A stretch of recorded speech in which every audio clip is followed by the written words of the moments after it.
चले मरियम, आज क्या सुनाएंगी आप हमें? मछली का बच्चा। आज बहुत अच्छी है। चलो सुनाए।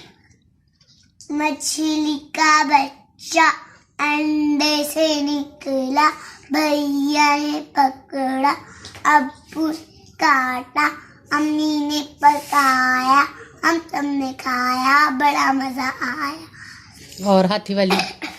देखो बच्चों हाथी आया, सारा अपना बच्चा ला, छोटी छोटी आंखों वार, बड़े बड़े कानों वार, सूंड से पानी पीता है, चिड़ियाघर में रहता है, हाथी इतना मोटा है, बच्चा उसका छोटा है। और कुछ सुनाए मरियम?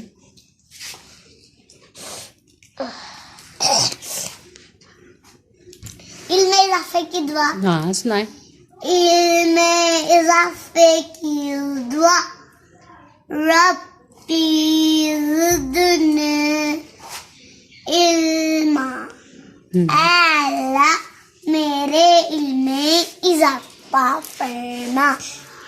ओ गॉड इंक्रीज माय नॉलेज। आमीन। अल्लाह हाफिज कर दो।